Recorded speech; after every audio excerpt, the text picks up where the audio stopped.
Hello guys, मैं हूं नवीन और शुरू करते हैं हमारी वीडियो की तरफ। और आज हम बात करेंगे 5 ऐसी मिस्टेक्स जो कि हम स्टॉक मार्केट में करते हैं। फाइनेंशियल मिस्टेक्स हैं जो कि हर बार हम गलती से कर देते हैं और इसको आपको ओवरलुक नहीं करना चाहिए। ठीक है, ये 5 ऐसी मिस्टेक हैं जो ऑलमोस्ट हर बंदे ने जो भी स्टॉक मार्केट में आया है उसने स्टार्टिंग में या बीच में या कई बार तो एक्सपीरियंस आदमी ने भी ये गलतियाँ ज़रूर की होती हैं और इनको आपको ओवरलुक नहीं करना होता है। ठीक है, तो जो सबसे पहली गलती है जो कि हम करते हैं वो है lack of research and due diligence. Lack of research and due diligence का मतलब हम स्टॉक मार्केट में स्टॉक खरीदने से पहले रिसर्च नहीं करते।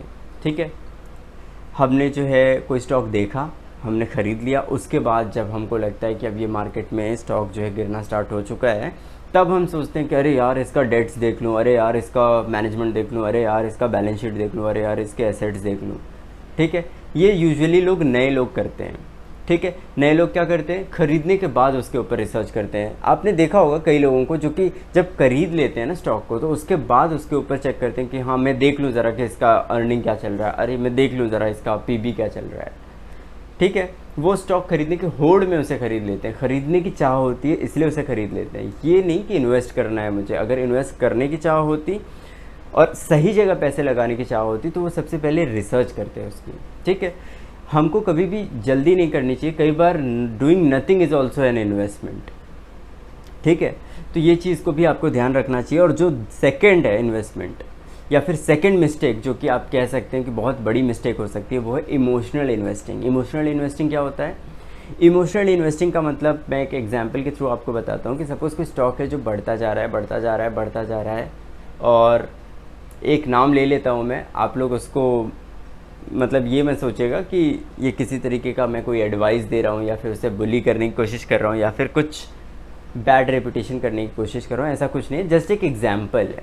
तो अदानी का स्टॉक अगर है और वो बढ़े ही जा रहा है, बढ़े ही जा रहा है, बढ़े ही जा रहा है, और आपने जो है उसको बिल्कुल टिप पे ख़रीद लिया, जहाँ पर वो बढ़ के उसको लगता है कि वहाँ पे सैचुरेट हो जाएगा, वहाँ पे आपने ख़रीद लिया ये सोच के कि सारे दोस्तों को फ़ायदा हो रहा है, मैंने भी ख़रीद लिया, और वहीं से मार्केट जो है थोड़ा भी करेक्ट होता है तो आपको लॉस हो जाएगा। और आपने क्यों बाई किया? Emotional investing. इमोशनल जेलस होकर के या फिर ग्रीडी होकर के जो है आपने उसको ख़रीद लिया जो कि आपको नहीं ख़रीदना चाहिए था।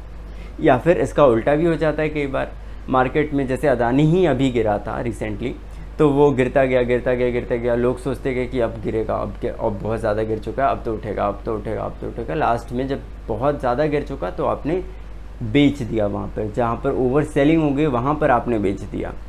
लोवेस्ट पॉइंट पे आपने सेल कर दिया, थोड़ा सा भी ऊपर गया आपको प्रॉफिट हो सकता था, आपने लॉस कर दिया just because of your emotions of fear. आप डर गए कि यार क्या होगा मार्केट में अगर ज़्यादा टाइम तक रुक गया तो इमोशनल इन्वेस्टिंग है, इसकी वजह से भी आपको बहुत सारे लॉसेस हो सकते हैं। जो थर्ड प्रॉब्लम है वो है डाइवर्सिफिकेशन को इग्नोर करना है। डाइवर्सिफिकेशन को इग्नोर करते ही लोग हैं, करते हैं। कैसे? अगर आपके पास पैसे हैं, ठीक है, और आपको लगता है कि ये स्टॉक बहुत आगे जाएगा, ठीक है, बेसिस हो सकता है, फंडामेंटल बेसिस हो सकता है, लेकिन इसका मतलब ये नहीं है कि आप जो है डाइवर्सिफिकेशन को जो है बिल्कुल ही ओवर रूल कर दें। आपको अगर लगता है तो आप उसमें इन्वेस्ट कीजिए, जितना आप 10% इन्वेस्ट करने वाले थे आप उसमें 15 कीजिए, लेकिन आप 100% नहीं कर सकते। आपने वॉरेन बफेट का वो कोट सुना होगा कि don't keep all your eggs in one basket. ठीक है, तो ये चीज़ भी होती है, इसको ध्यान रखना चाहिए आपको, और आपको डाइवर्सिफिकेशन को ध्यान हमेशा रखना चाहिए, उसको इम्पोर्टेंस देनी चाहिए, और ज़्यादा से ज़्यादा बास्केट्स में आपको इसको एलोकेट करना चाहिए। एटलीस्ट 8 स्टॉक्स में आपको इसको एलोकेट करना चाहिए। इसके बाद है टाइमिंग द मार्केट।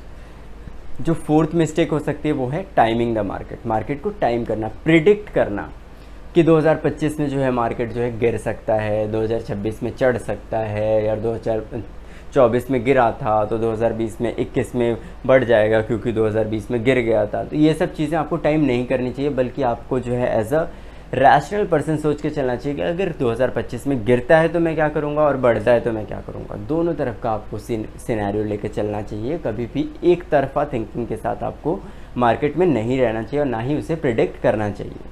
ठीक है, आप उसको सोच सकते हैं कि फेवरेबल सिचुएशन एक हो सकती है, तो फेवरेबल सिचुएशन में डेफिनेटली आदमी उस हिसाब से काम करता है, लेकिन कभी भी उसके ऊपर डिपेंड नहीं हो जाता। सपोज़ आपको लगता है कि मार्केट जो है आगे जाएगा या फिर गिर भी सकता है, तो आप इन्वेस्ट जो है 30% करोगे, लेकिन आपके मन में क्लियर हो गया, आपको लगता है कि मार्केट जाएगा ही ऊपर, तो आप 100% इन्वेस्ट करोगे। तो आपने क्या कोशिश की, टाइम करने की मार्केट को, और वहीं पर आपने जो पहला अप्रोच लिया था उसमें क्या कहा था कि जा भी सकता है और नहीं भी जा सकता। अगर नहीं भी जा सकता है तो मुझे कितना इन्वेस्ट करना चाहिए, तो मार्केट को टाइम नहीं करना चाहिए। इसके अलावा जो फिफ्थ है, जो कि बहुत इम्पॉर्टेंट है और जनरली बड़े इन्वेस्टर्स, एक्सपीरियंस इन्वेस्टर्स से गलती हो जाती है, वो है ओवरलुकिंग फीस एंड एक्सपेंसेस। ठीक है, फीस एंड एक्सपेंसेस जिसको आप लोग बिल्कुल ही छोड़ देते हैं। मार्केट में जो है, जब आप ऑर्डर लगा रहे होते हैं तो उसमें जो 10-20 रुपये का प्राइस होता है, आप लोग तो कहते हैं अरे 20 रुपये का है, कर दो, है ना। इस तरीके से आप फीस और एक्सपेंस को बिल्कुल ही इग्नोर करके चलते हैं। ऐसे ही एक्सपेंसेस अगर आप 10 जोड़ देंगे तो वही 20 रुपये 200 रुपये बन जाते हैं, और अगर आप लीवरेज ले लेते हो तो वही 200 रुपये 2000 बन सकते हैं। ऑप्शन ट्रेडिंग में जाते हो तो 20,000, 50,000 और 2 लाख रुपये, 2 करोड़ रुपए भी बन सकता है। इसीलिए फ़ीस एंड एक्सपेंसेस को कभी भी ओवरलुक नहीं करना चाहिए आपको। आपने कितनी फ़ीस देनी है उसके ऊपर, या फिर कितनी देने वाले हो आप, उसको भी अपने प्रॉफिट्स एंड लॉस में ज़रूर और ज़रूर से इनकॉर्पोरेट करना चाहिए, और उसका नेट अमाउंट ही आपको अपना प्रॉफिट देखना चाहिए। कई बार क्या होता है कि आपका प्रॉफिट तो निकलता है, लेकिन अगर आप ब्रोकरेज माइनस कर दो तो आपको लॉस हो रहा होता है, तो उसको भी आपको ध्यान में रखना चाहिए। तो ये 5 फाइनेंशियल मिस्टेक्स हैं जो कि आपको ध्यान में रखने चाहिए, और कभी भी कोशिश करना चाहिए कि 5 फाइनेंशियल मिस्टेक्स तो कम से कम आपसे ना हो। ठीक है, इससे रिलेटेड अगर आपको कोई भी क्वेश्चन होता है तो डेफिनेटली आप मुझसे पूछ सकते हैं। Thank you so much.